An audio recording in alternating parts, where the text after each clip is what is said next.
This is the web transcription service of the Royal Canadian Military Institute, welcoming you to our transcript series of Spring 2012 events. In today's podcast, we present the Security Studies Committee luncheon of March 21st, 2012, given by Commodore Hans Jung, Surgeon General of the Canadian Forces. Commodore Jung spoke on the health impact of Canadian Forces operations. I'm not going to use a microphone. I don't usually need one.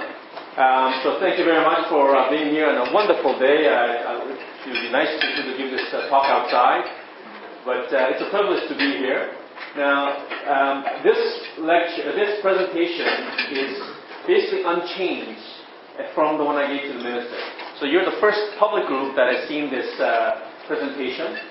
There's lots of interest, obviously, by Canadians in terms of what are the human costs of war in Afghanistan. And you have seen certain data that's come out in the newspaper, and those are often aggregate data, and it's very difficult sometimes to make heads or tails of the actual numbers. And what does that actually mean? So I'm going to go into a lot more detail about the health impact of operations, specifically in Afghanistan, Task Force Afghanistan, PTSD, the whole issues about suicide, and what we do about that, and the programs we have, and how we are managing to look after our troops, both obviously in this case after the Afghanistan. So unlike the combat arms, if you like, because their combat operations have ceased, in a way they can reconstitute back in Canada. They don't have a true, it's the same kind of a high-intensity operational mission. From a health service perspective, it is also true that we no longer run a field hospital in Afghanistan. But our work in Canada, looking after the people who have been injured and ill, has not abated. In fact, it's going to, more likely, it's going to continue on as a bit of a ballet for probably the next decade or so. And I'll give you some of the information as to why we feel that way, and what we have done to try to not only treat up to this point, but to also anticipate the needs of the future. So this data is up to date until February 8th this year. And this includes all of the data we know up until then. So if you like, up to February 8th, about 3,100 people have been either injured, dead because of the operations, or ill. And this includes not only the data that we collected in theater, but also, more importantly, for the PTSD cases, most of those are diagnosed back in Canada with a latent period. So this is a cumulative activity. So basically, everything, that's not going to change. 150, by the way, is the, I think I'll skip a slide. Yeah. So that data is from Roto 0 from 2005 to 2012. So deaths, battle injuries and non-battle injuries are not going to change because that's happened in theater. That's a static number. This will be a rolling number. So we've got to about Roto 4. We've reviewed all the documentation, the medical documentations. And because it's a latent effect, when we check out the Roto 5 to Roto 10, this number will invariably will climb. Okay. So this is not a static number. This will continue on because unlike a battle injury, you get shot or you get blown up in the theater, mental health injuries are going to present itself potentially months to years after their first exposure. So that last number is one that's worth watching into the future.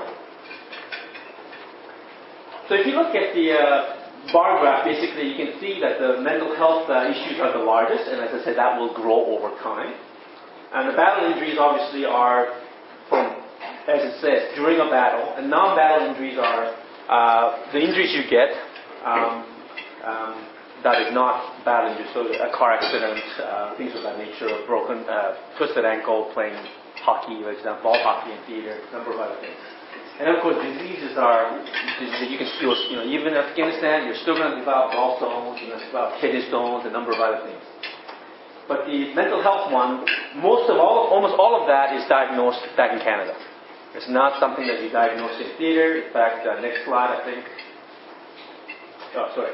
So this one is basically a breakdown between male and female. And as you can imagine, since the bulk of the people deployed are male, as you can anticipate, the numbers are very much male-dominated in this area. Type of injuries from battle, not surprising, the vast majority are mines or ID, improvised explosive devices. Next one is fragmentation. Those will be injuries sustained by mortars, rocket-propelled grenades, hand grenades, and so on. And gunshot wounds in battle. So as you can imagine, you can see the wounds through actual gunshot is quite small. And then motor vehicle accidents, it happens anywhere, whether you're in Canada, Afghanistan. And of course, given the scenario, often the motor vehicle accidents are more likely to happen over there. Regular force, reserve, obviously the bulk of them are regular force, but sizable number of the reserve force, because they deploy, sustain their own portion of injuries.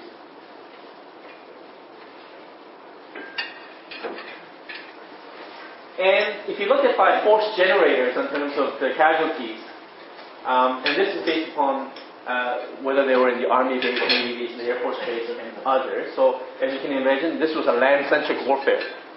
So therefore, Army suffered a large number of casualties. And actually, the health services is a separate force generator, because all of the healthcare personnel, medical, dental, belong to health services, which I command. It's not part of the Army, Navy, the Air Force. So it's a separate health service group. And because particularly our medics are right at the front line with the combat arms folks, they actually have a sizable casualty rate compared to the Air Force and Navy and the others. If you break it up into trades, obviously infantry is the highest. That's not surprising. And then combat engineers, armored, and artillery. And of course, those four are the combat arms, as we call them.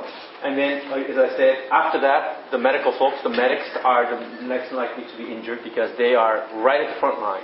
They're not working in the rear echelon, but they're in patrol with the combat arms folks. So they are exposed to combat. And this has always been the case. During the Vietnam War, well, not Canadian per se, but Vietnam War, Second World War, Korean War, First World War, medics have always sustained high casualty rates, because they are right up front with the soldiers. So, of the 3,100 folks that have been injured or ill, so what happens to them?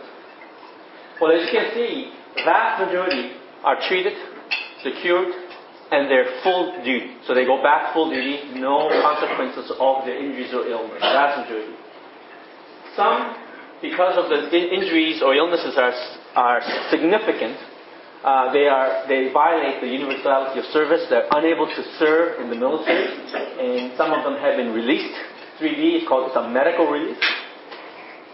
And then the two other categories in the middle are in transition.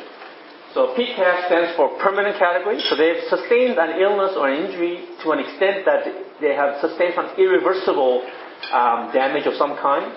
And so their military medical fitness has degraded to a level that is not necessarily going to get better. It's degraded and stable. So they've received a permanent category. Now, based upon that number, it's hard to tell whether they will be released, or because the injuries are too severe, or whether they're permanently disabled to some extent, but they may still be observed and they can be retained. And the ones with the TCAD is a temporary category, and those people their medical condition has not yet stabilized, so we don't really know whether or not they're continuing to improve or they're continuing to go decline over time. So that's how we do that. And once they stabilize, then we give them a permanent category, and depending on the level of disability, a determination is made whether or not they can be retained in the military or not. So as you can see, the vast majority do recover fully, and they are able to continue on with their military career without restriction. So if you look at then operational stress injuries, and Colonel Grenier actually came up with this term, but Canadian Forces was unique and the first to use the term stress injuries to try to not just try, but really destigmatize mental health as not a moral failing, but it's an injury like any other injury. So it's an operational stress injury. And as you can see, in theater, very small numbers are diagnosed. We screen people very carefully before they deploy. to make sure that they're able to withstand the stresses and stressors of operation. And there are a few that are repatriated back to Canada, but most of those are not combat related. They're often family related, Dear John type of things, or just difficulties with the family situation. And so it's usually psychosocial and the compassionate type of things that they come back. And then 3 to 6 months after they come back to Canada, they have to undergo a post-deployment medical assessment. And it's a very detailed assessment, both physical and mental health. And from that, we determine that a certain number of people are demonstrating symptoms that suggest that they need much more detailed psychiatric or psychological assessment. And so all of these people will then be referred for that, and from there, you determine that these are confirmed cases of PTSD after they return to Canada. Okay? So all of those are post-deployment, not during deployment. So if you look at the PTSD cases then, who gets the most of the actual cases? Again, infantry battle group, because they're the ones who are out there doing the actual fighting and therefore receiving casualties most likely. They have the highest raw number. Next, the national support element, and so these will be mostly logistics folks supplying the forward bases, so they're obviously a constant threat from IEDs and ambushes.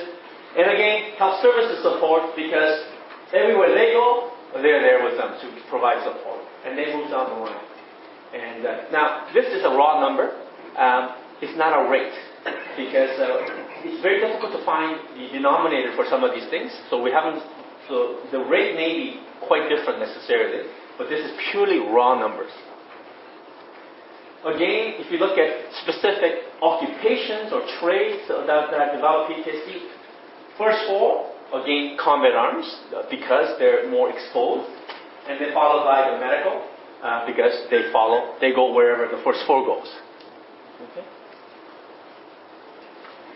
So what is the rate? The raw numbers don't really give you that much information, so you really need a rate.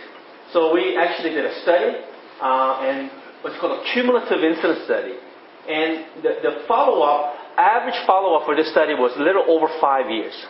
Now, one of the problems of doing PTSD study is, if you do it too early, you're going to miss all the latent presentations.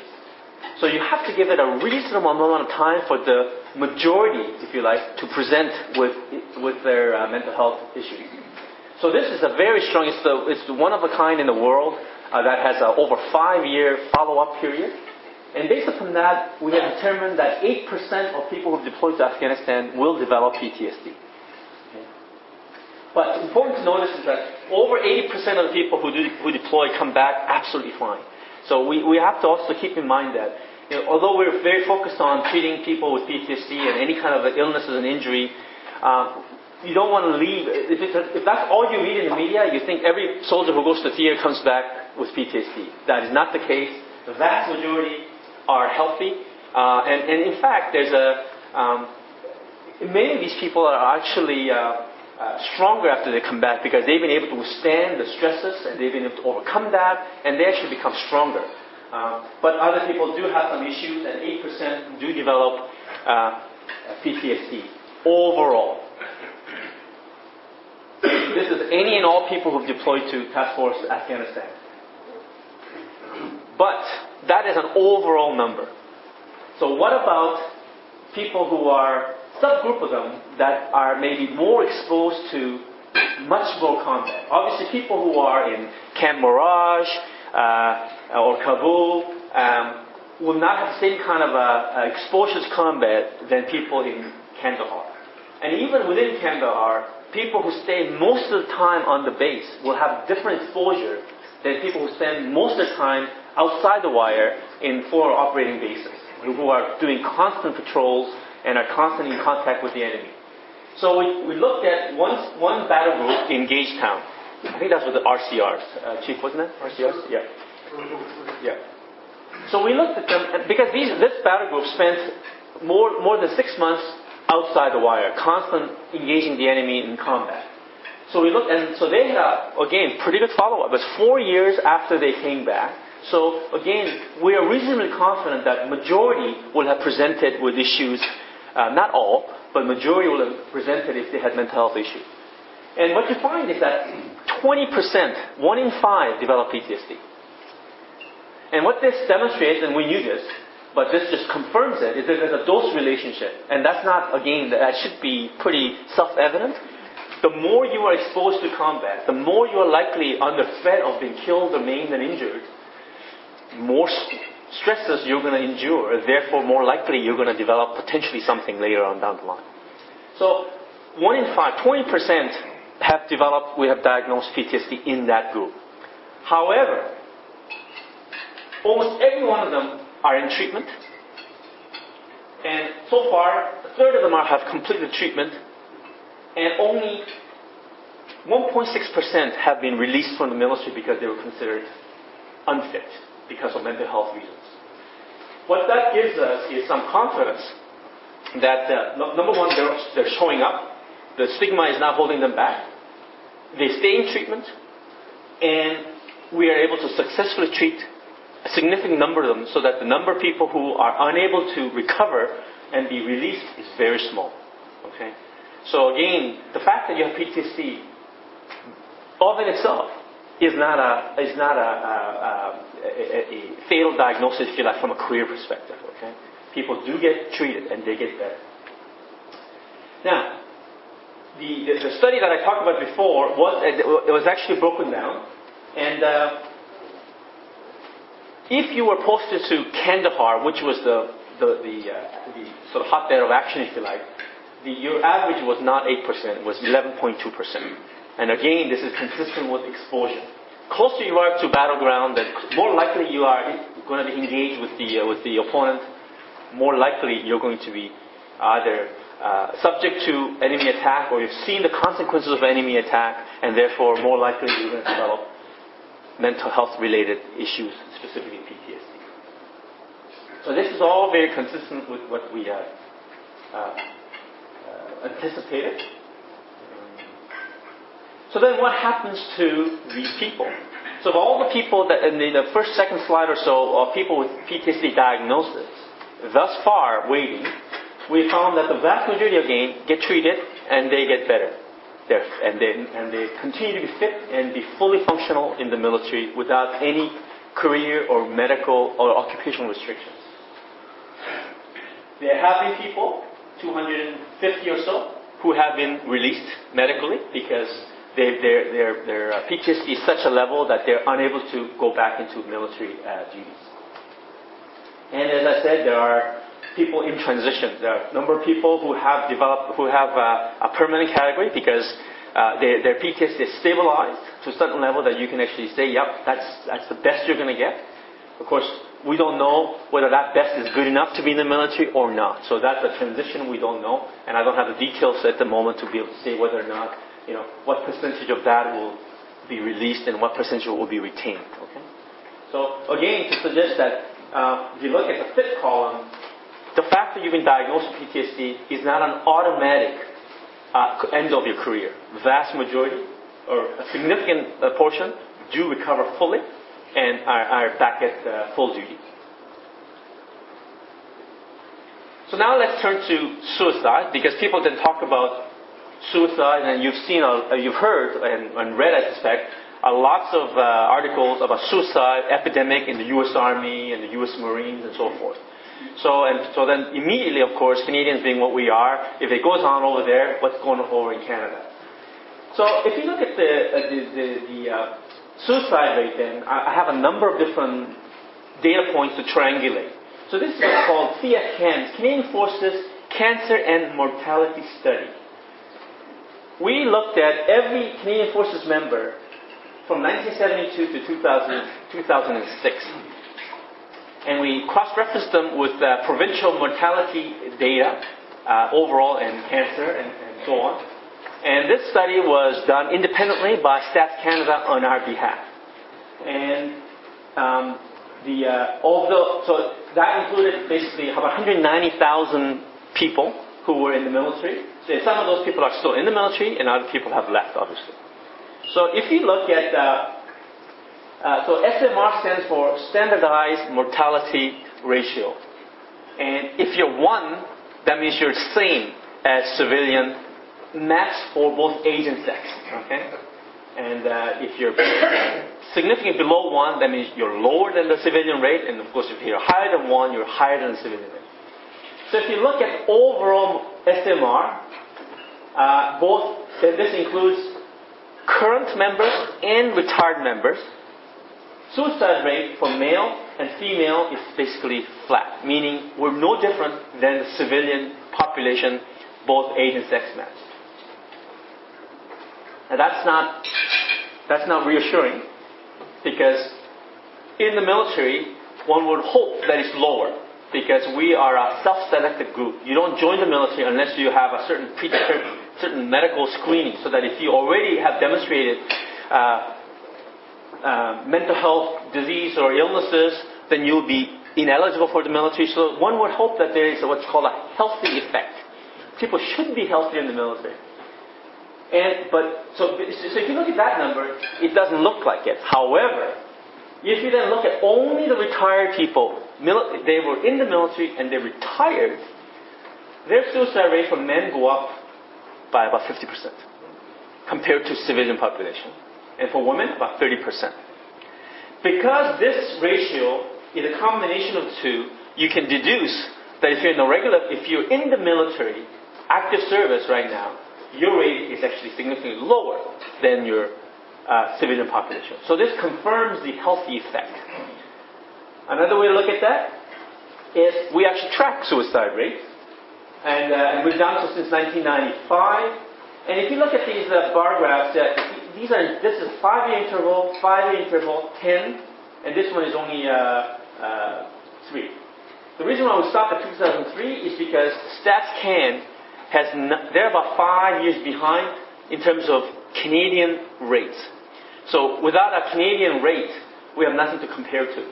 So even though we have the rate, we can't compare whether we're higher or lower than the civilian population. So that cutoff is not us, it's the StatsCan. They just don't have anything beyond 2007. We also don't have it by yearly basis, because our numbers are so small that if you do it yearly, you cannot do a statistical analysis. It's just numbers are so small, you can't analyze it. So we have to group it into 5-year periods. So that's why it's a 5-year, 5-year. And then just for luck, we looked at it. If you do a 10-year period, then you have larger numbers. Then you have actually tighter confidence intervals. That's why the 5-year ones, so statistically it could be anywhere between this bar, the number. And 10-year, as you can see, is a bit smaller because the numbers are larger. So anything below 100, it means we're lower. And of course, if the confidence interval exceeds that, then it's really, you can't really say that. That may be simply chance. So if you look at 1995 to 1999, Canadian forces definitely had a lower suicide rate than the civilian population. And if you take a 10-year look from 95 to 2004, we are lower.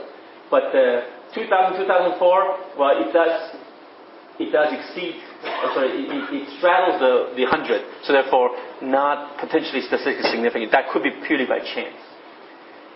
So when you look at that number, that does confirm most likely the healthy effect. That as long as you're in the forces, not retired, you're in the forces, your suicide rate is lower. Now, we try to slice this in a number of different ways. So what about command? Maybe there's a difference between, maybe the Army has a higher suicide rate than the Navy and the Air Force and so on. So we try to slice it that way.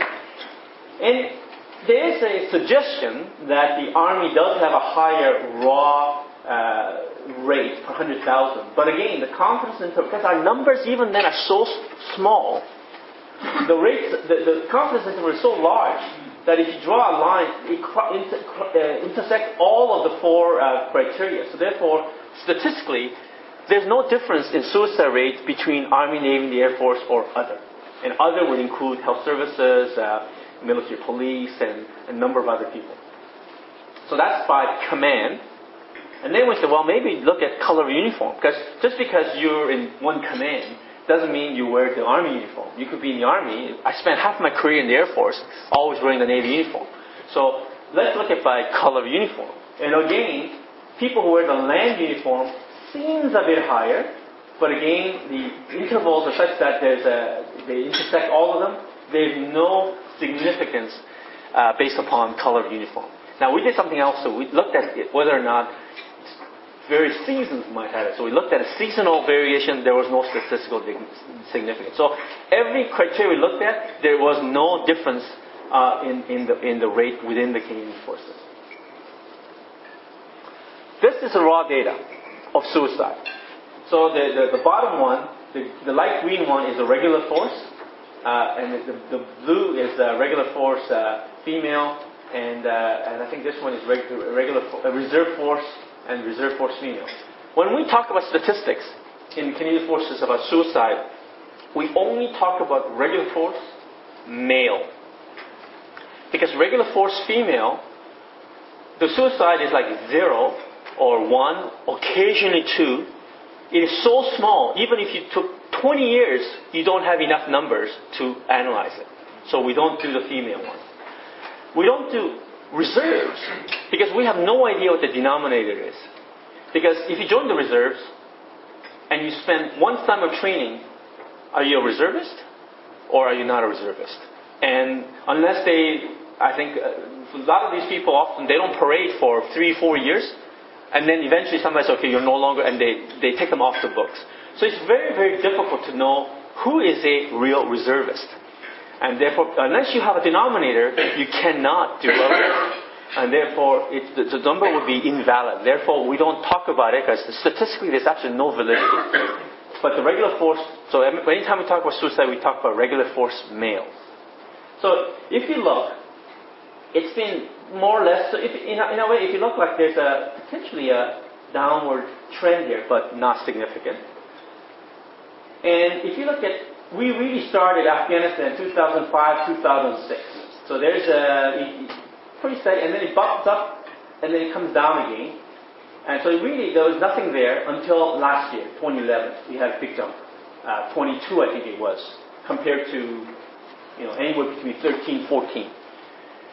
So, and we started Afghanistan really in 2005, 2006. Of course, as I said, we looked at 5-year intervals. So one data point does not make a trend. So the question that we are looking at now is this going to be an anomaly? Or is this going to be a new trend because of the latent effects of Afghanistan? So we don't know. That will only come in time.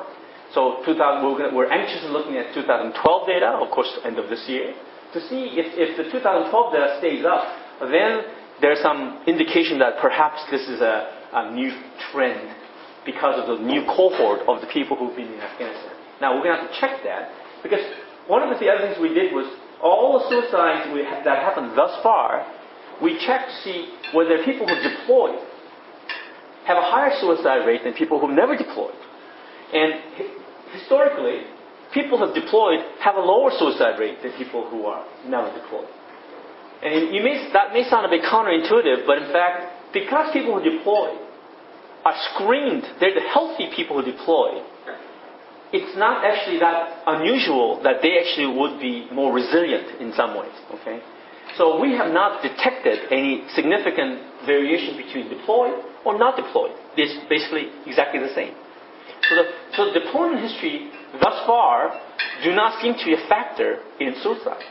Again, what will happen in 2012, 2013, that we don't know. And of course, I can't predict the future, and therefore we really can't say. But that does concern us because this is a significant anomaly compared to like all the previous years on the record. So we are keeping a very close eye on that. And in talking about suicide, the U.S., as you know, has a significant issue with suicide. So U.S. DoD commissioned the RAND Corporation to do an assessment. So what are the key ingredients that you need to have a good suicide prevention strategy for the U.S. Armed Forces? And they just came out with a report, I think it was November 2011.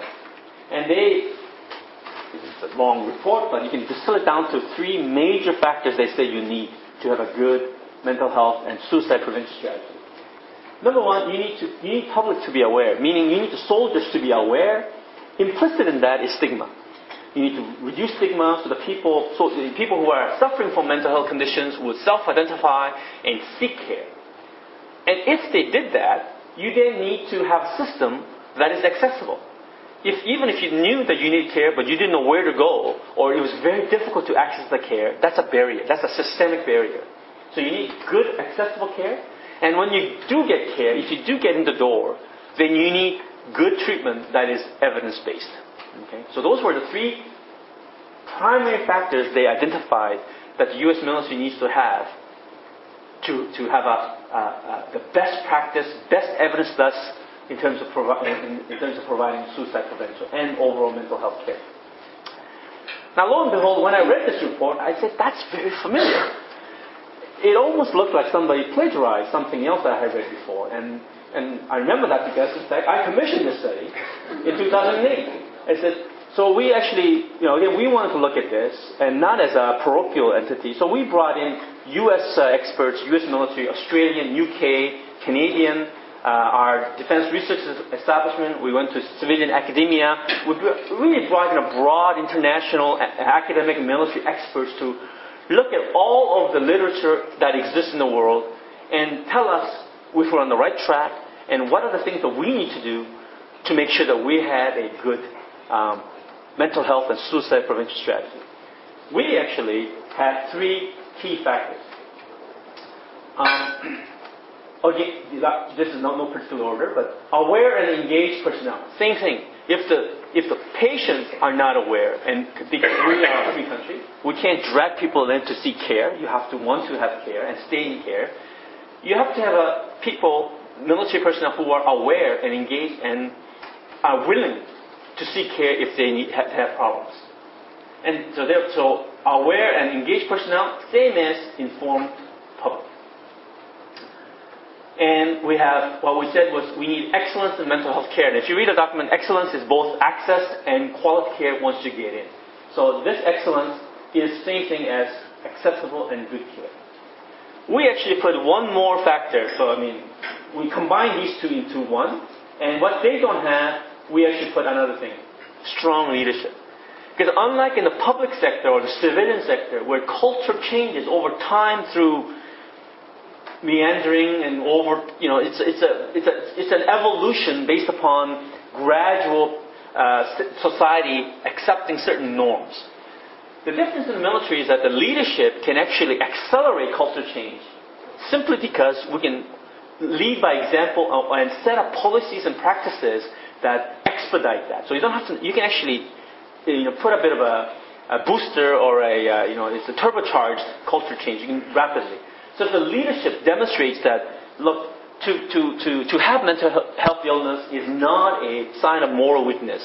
And leadership lead by example and remove barriers for perceived problems with career and so on, and really take an active engagement in stigma reduction, we can actually accelerate the change in culture about stigma rapidly, much more rapid than the civilian sector. And of course, Chief of Defense Staff launched the Be the Difference campaign, and leadership is heavily engaged, and both in terms of their talk and in terms of policies, to ensure that people who have mental health illnesses are treated as injuries rather than a moral weakness. Okay, and so those were our report panel on 2008, and we were basically 3 years ahead, and that report is exactly the same as this report.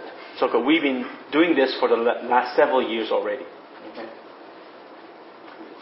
So our strategy has been, because of that, we have a strong mental health program. We have 7 special clinics across Canada that is multidisciplinary. It's a combination of psychiatry, psychology, social worker, mental health nurses, addiction counselors, and family doctors, all combined, coming together. Oh, and pastoral counselors on top of that. It's a multidisciplinary team, and instead of a patient having to jump from one to the other, the team comes around and does a holistic assessment, and we deliver what they need rather than having to go bounce from one person to the next. And they work as a team.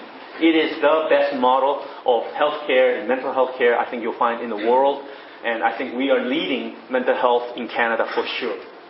So we have a very significant leadership engagement.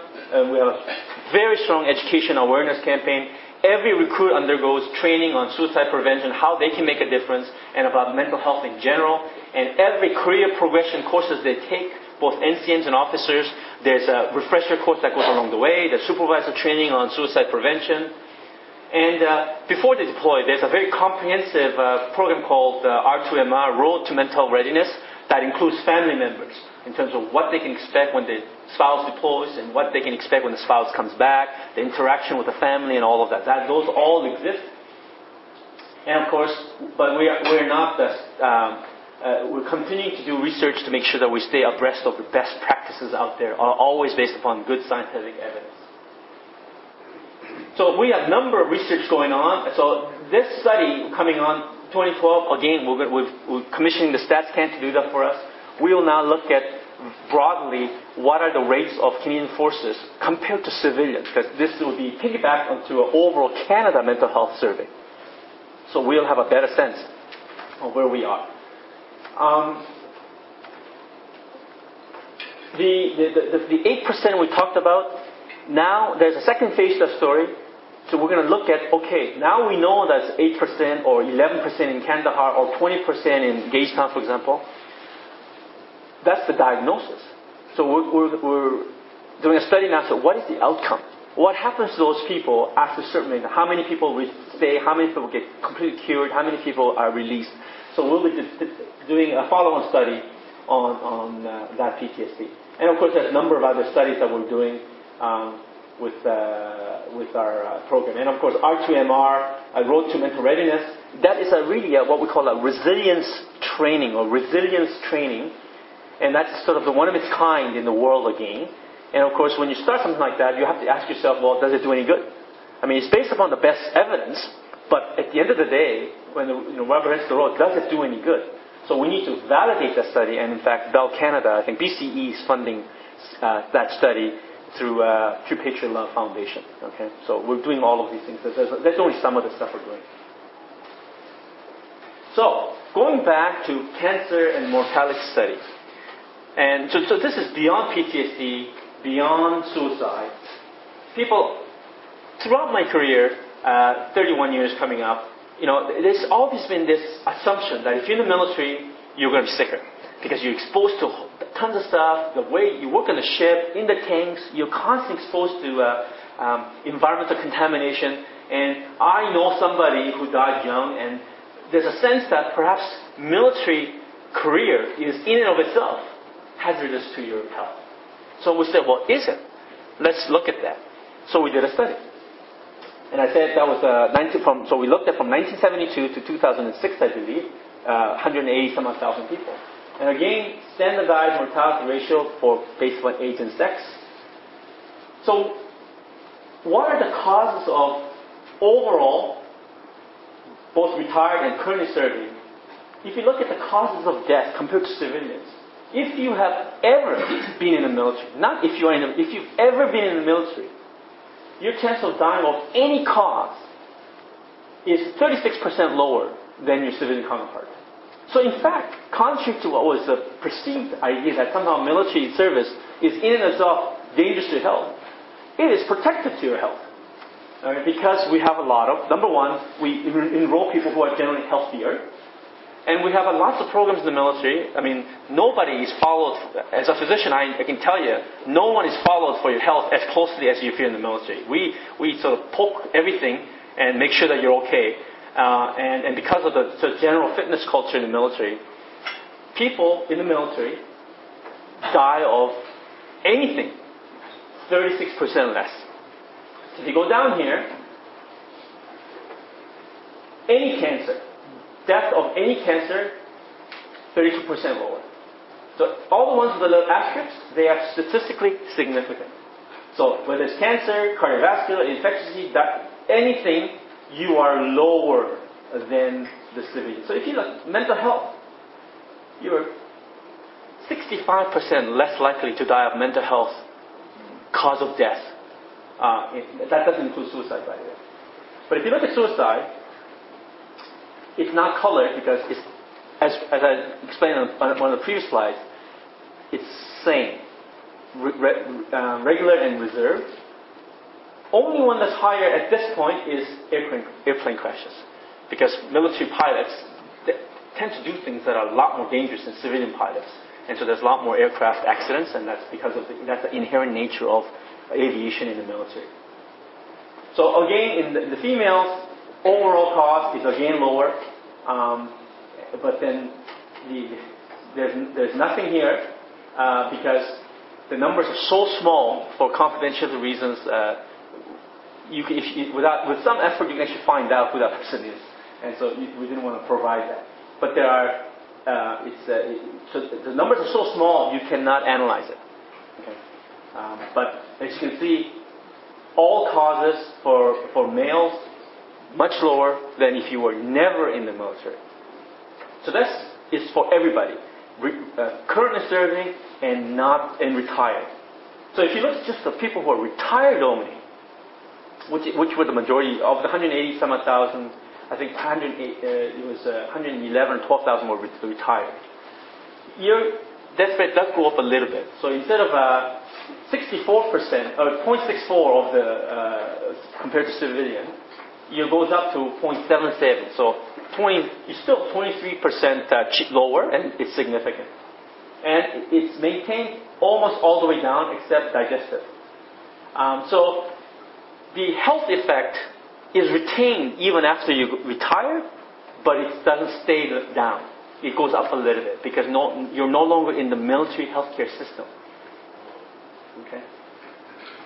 Except suicide, as I said before, for the retired folks, it does go up. It almost jumps 50% because you're no longer in the military healthcare system. You're no longer in the military mental healthcare system, and so you're in the civilian system. Okay? So, no more comment there. So, the fact that you've been in the military is actually protective. So the fact that you're in the military and you have exposed to all kinds of environment, the evidence does not demonstrate that in fact it is dangerous. Okay, I'm not talking about individuals here. There are individuals probably, but statistically, as an average, if you join the military, you are fit enough, and during your career, the military gave you a sort of a healthy culture that you actually maintain that, and therefore you are going to be healthy throughout your life, even after you retire. So, from a military perspective, and when you look at the mental health and so on, as I tell the leadership, the combat operation has ceased. So, from a combat perspective, the military can take a little pause, a little breather to reconstitute and potentially think about the future. But from a healthcare perspective, we're still sprinting.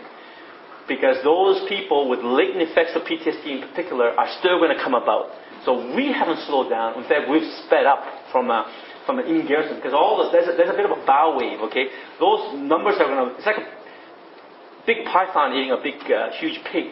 It's moving through the system, and that bulge is going to move along for I would suspect, good 10 years in the military. But... we still get new cases of PTSD from folks who were involved in Swiss Air recovery in Halifax, and that's a long time ago. And as you know from the media, there are still Korean War veterans and Second World War veterans who develop PTSD, in their 70s and 80s. So that's not going to be, the majority will show up in the next 10 years or so, but it doesn't. So we suspect it will then dwindle down because most of these people, simply because retirement or otherwise, will have left the military. But from a military healthcare perspective, it's going to be pretty busy, definitely to the end of this decade, but most likely for the next 10 years or so. But overall, from all of the evidence, we have a very good healthcare system. I'm extremely proud of that. I think in many ways, when you talk about mental health care, when you talk about primary care reform, when you talk about interdisciplinary care, nurse practitioners, physician assistants, and medical technicians, and so on, using a pharmacist, using a physiotherapist in a way that no civilians use them. We can actually, we're extremely innovative because we have to be. And because we're in the military with certain chain of command, we are less subject to interprofessional rivalry and negative competition. So we have very good healthcare systems. However, one thing that you may see in the media is, well, if you're so good, how come so-and-so has certain disease, or so-and-so has certain cancer, or so-and-so committed suicide? Well, there's no healthcare system in the world that can guarantee 100% recovery on anything. You can choose any hospital, any clinic in the world you think is the best, and people will still be dying of cancer, people still die of heart disease, and a number of other things. Even with the best of care, that's the natural history of disease. So what I say is we're very good, but we are by no means perfect. Okay, we cannot guarantee and cure 100%. So therefore, you will hear people still suffering. Because they continue to suffer from PTSD doesn't mean the care wasn't good. It's just that no matter what, you just cannot help that person. That's the natural history. And there are lots of social programs to try to help them. But mental health is particularly difficult because unlike any other disease, the patient has to be actively engaged in their care. And most other diseases, you still need to be, but you can be more passive. You got a hypertension, we'll tell you to slow down, whatever. But you know what? There's drugs. We can give you that, and then it does help. But with mental health, if you're not actively engaged, you cannot help. And here's the double whammy.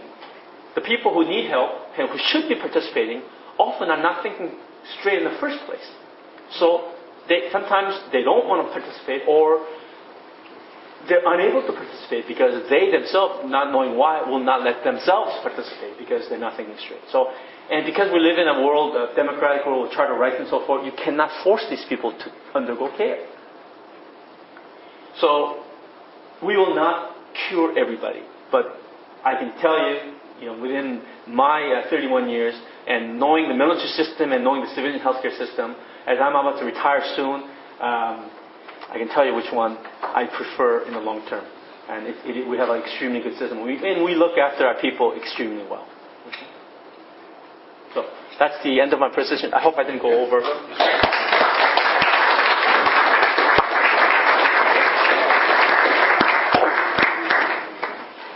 Questions? Please. I have a question.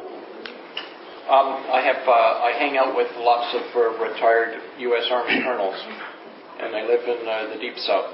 And I'm wondering if our percentages and our rates in comparison to suicide rates of former serving members is skewed a little bit because of the gun laws that we have in Canada. The propensity to visit these guys, they've got guns all over the place in their homes. Yeah. In fact, I didn't have time to show you today. So in our suicide prevention strategy, if you have a strategy, or if you want to come up with a strategy, you have to have, you can't just say we're going to stop. You have to have an idea of how are you going to affect various trigger points to intervene. You just can't just say we're going to do this. So you have to develop a conceptual model. And we actually, and it's, by the way, it's available on in the internet. Everything we do in health services, we publish it either in a journal or in military websites, and none of that requires access to information. So media people keep calling for ATI, and I say, look at this website and you can get it. So because healthcare information is not a national secret, and people have a right to know, so it's all open. So it's called the MANS model, and this model demonstrates or pictorially shows how people come about potentially committing suicide. And there are various factors. And one of the factors is availability of means. So in Canada, gunshot is not a very prevalent means because most people don't own guns. So hanging in Canada, carbon monoxide poisoning, whereas gunshot is the preferred method in the U.S. because availability of weapons. So as you know, there were a couple of suicides, I think, in Afghanistan of our soldiers there. And what were their choice of suicide? Their own personal weapon, because they carry it 24 hours a day. So absolutely, it's the ease of availability of means has an impact not only on which method they choose, but the likelihood. Because one of the things that, again, the literature shows is that people who commit suicide, 90% of them have underlying mental health illnesses that are known or were present but not yet presented. If you go to a post-mortem analysis, psychological autopsy, you realize that they were suffering from 9 out of 10 have pre-existing mental health conditions. And that leads to a certain cascade of things, and most of the time there's a certain amount of impulsivity. Now there are people who very methodically plan out their suicide, and there's nothing you can do about that. They've decided sanely that's what they're going to do. But the vast majority, there's a certain moment of impulsivity, often related to relationship breakdowns. Alcohol gets involved, the inhibition drops, and the hell with it. And then at that moment, if you have ease of access, like the gun is right there, they make often the choice. Okay, so absolutely that is a fact. Thank you. Thanks. Oh, sorry. Gertrude. You mentioned Colonel Grenier, who has really paved the way in his new definition of operational stress injury. I mean, having been an Rwandan vet and acknowledged PTSD sufferer, that period, which if we just look at the Rwanda mission and we compare it to the veterans of the Afghan mission, there's a certain professed pride in being a combat soldier, being out there, which probably balances with the numbers. But when you compare that period of stigma, where it was stigma within the forces as well as outside of the forces, right. where looking at it as an injury. Right. If you can comment on that, and also.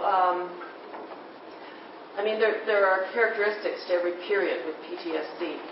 And, I mean, Colonel Grenier's time, and then when you compare it to Colonel Stogren's time as Veterans Ombudsman, where there seems to be a new trend. I guess when you're dealing with soldiers who have pride in what they have done, like a public perception is pride, that they,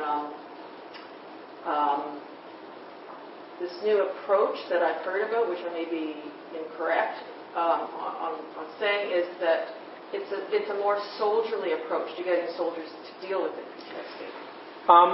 Well, yes. I mean, you have to try to follow your thinking there. Remember, Rwanda, we were still suffering from the Somalia debacle, right?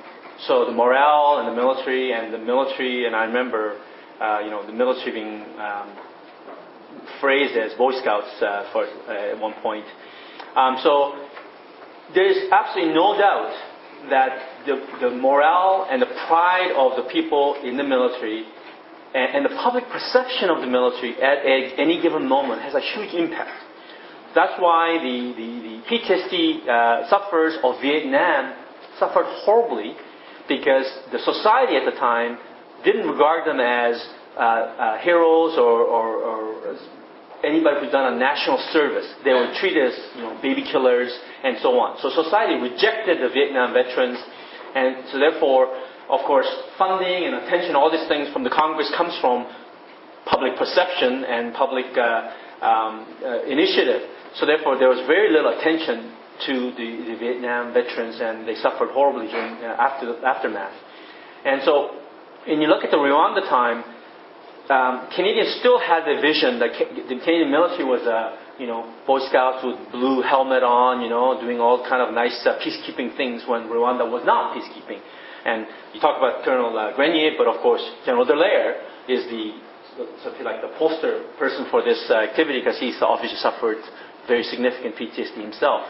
So and that's also around the time when the Canadian forces were getting funding was declining because of after the Cold War ending, and the budget was down, and healthcare in the military was also significantly reduced, as was the civilian healthcare sector at the same time. So all of these things combined, simply lack of awareness of the Canadian society about what soldiers go through, who actually even thought about the Canadian military during the Rwandan genocide, and the whole Canadian financial, budgetary, economic situation, all of these combined did not lead to a robust system. And including the leadership, I suspect, in the military was really not very focused on PTSD. It was something that happened. And when I say stigma, and I want to make it very clear, stigma is not something that's uniquely military. Stigma is society. I don't know of any military person who joined the military from a test tube. By the time they join the military, whether you're 18 years or older, your personality and your psyche is already fully developed. Your biases, your discrimination, whatever your personality towards mental health, all of that, is formed by the civilian sector before they join the military. So military simply, in that respect, I think, reflects the stigma that exists in the civilian sector. But it does sort of concentrate a little bit because it is a macho organization. But I suspect it's no less than firefighters, police officers, and other so-called macho professions. So, and in fact, it was towards the end of that we started to then finally realize that the military, that we had underfunded the Canadian healthcare too much, and that's when the reinvestment started happening, and we started to resurrect our mental health capacity, our rehab capacity, because they were all shut down during the 90s, mid-90s. Yes, I appreciate your talk very much. I just wondered whether you could comment on the effect of things like religion, position in the family, whether you're the oldest or youngest, whether you're divorced or not divorced, and so on. What effects did you find in your analysis on suicide? Very difficult to answer because nobody has a clear definition of what's a family now. The old nuclear family is no longer viable.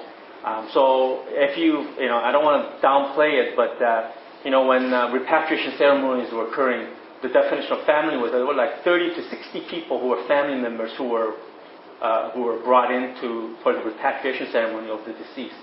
So it's very difficult to find out that kind of data, and really it doesn't exist. Honestly, in terms of whether you're oldest or not, or the religion, whether you're practicing, non-practicing, or practicing very aggressively conservative or liberal practicing, there are no data, both Canadian and U.S., in that kind of thing. What we do know, however, is we know the top three sort of precipitating causes of suicide. Number one, by largest margin, is relationship breakdown. Either Dear John, or you get divorced, you come home and the marriage is falling apart. That is the largest reason for suicide in the Canadian Forces. Second one is money, financial difficulties. And third one is problems with legal system. They run afoul of law. Those are, but the money and the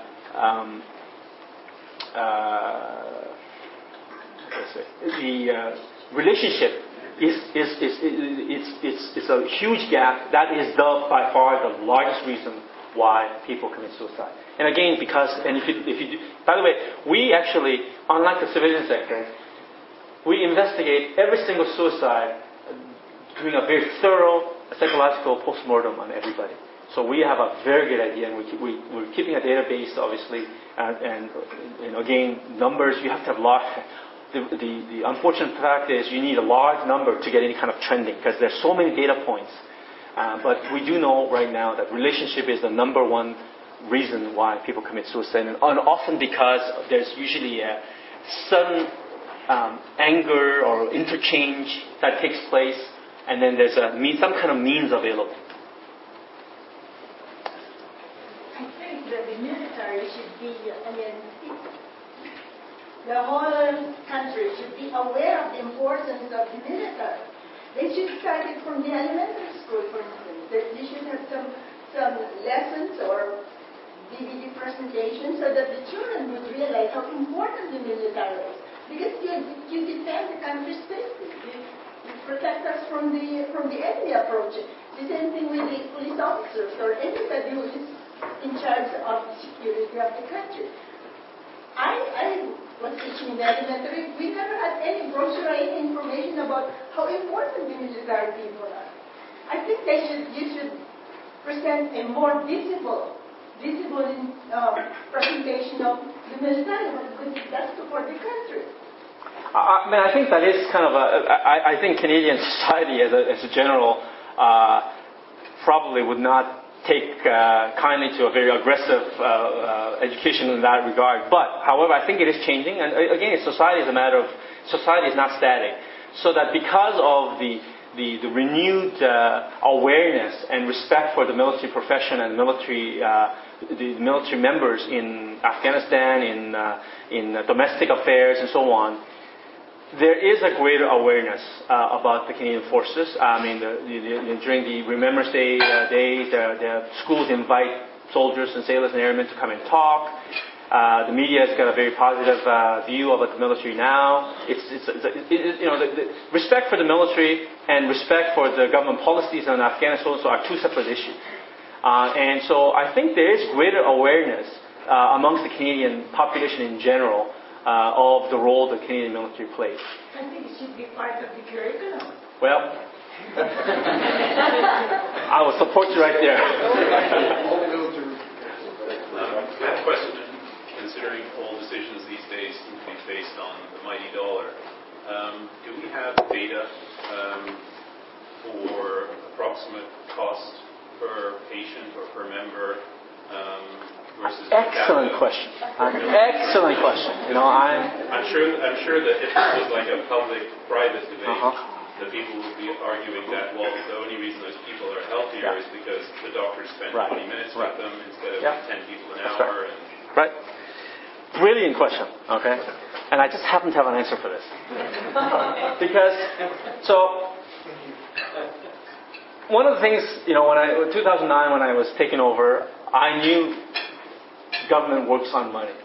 So lo and behold, I actually commissioned a study by Public Works, which is a separate department, and they have Government Consulting Services, it's called, and that's part of the Department of Public Works and General Services Canada, whose section was just cut because of the budget problem, interestingly. Anyway, so in 2002, I believe it was, the Auditor General did an audit of the health services, and she said Canadian Forces spends twice as much money per capita than the civilian population. I was part of that analysis, and I said, whoa, that's wrong. I said, you are comparing apples and oranges. Civilians do not go to Afghanistan. They don't train military folks like myself to be a soldier, sailor, and all the kind of... We do a lot of stuff that has nothing to do with healthcare per se, because of military activity. And then we have field hospitals that we deploy to Haiti, a number of other places. We do domestic aid, civil powers. All those things are not for provision of healthcare. So you can't use that. And of course, her answer was, not her, but her people, says, well, show us the proof. Where's the number? Give us the proof that provide that, because we had nothing. So, Auditor Generals, their job is not to analyze. They only analyze what's available. So we had nothing, so we had our total budget divided by the number of military people, said, you're twice as expensive. Australians did the same thing, and they come 3 times as more expensive than the Australian healthcare system. So when I became surgeon, I said, I don't want that problem, okay? I want to have a